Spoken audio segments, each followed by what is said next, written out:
Christian Church here in Fulton, Missouri. Welcome you to our midweek devotion. Every week around this time, 11 o'clock on Wednesdays, we stop what we're doing and offer a brief devotion. I write it every week and send it out on Mondays, and so this is the sort of audio books or the video version of that. I get to read you what I wrote. So we're going to dive right in. There are times when Jesus makes us a bit uncomfortable.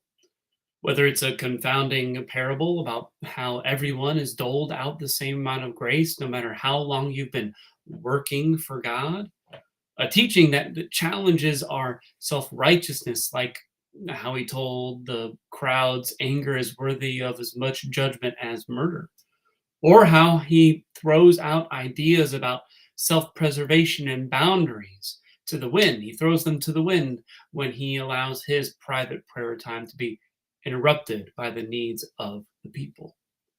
For as much as we love his words about loving God and neighbor, his work on behalf of the least, last, lost, and little, and how he ate and drank with sinners, Jesus would probably be like that friend you worry about inviting to your party because he's going to make everyone feel uneasy at least once. I guess that's just what happens when you're wholly committed to the kingdom. You're going to ruffle a few feathers, you're going to crack some eggs, you're going to cause some problems. Jesus knew it too. That's why he cautioned those accompanying him on his way to Jerusalem and what awaited him there. He said, "Do you think that I have come to bring peace to the earth?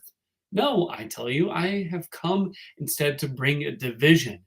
From now on, a household of 5 will be divided, 3 against 2 and 2 against 3. Father will square off against son and son against father, mother against daughter and daughter against mother, and mother-in-law against daughter-in-law and daughter-in-law against mother-in-law." That's from Luke 12:51 through 53. That also doesn't sound like the world's greatest pitch. At a time when people seem divided on nearly everything, I'm sure I heard people arguing about whether or not the sky was blue the other day. The current cultural milieu seems to be for calling for more unity or togetherness or more agreement. Jesus warns that he is not a peace builder, a compromiser, or a unifier. Seems to go against what I think most people in their deepest heart of hearts actually values. They want people to get together. But Jesus isn't concerned with peace for peace's sake or unity for unity's sake. Those things are fine as far as you can throw them, but they pale in comparison to the work he's heading to Jerusalem to do. He knows people aren't going to like his shtick: strength from weakness, new life from death, grace from suffering, victory from defeat. Those things aren't all that popular. They weren't then, and they aren't now. Jesus knows this. It's just naming the reality. We might not like it. That doesn't mean it's not true. You might not like it, but that doesn't stop Jesus from doing it. We might not like it, but that doesn't mean it's not good for us.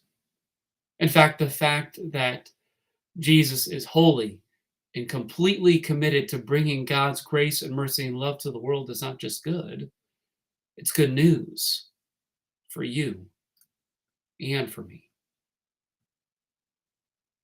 Thanks for joining me for this week's midweek devotion. I hope you like what you heard. Please check in next week where we'll offer the same word of grace. But if not, our message is the same as always. God be with you.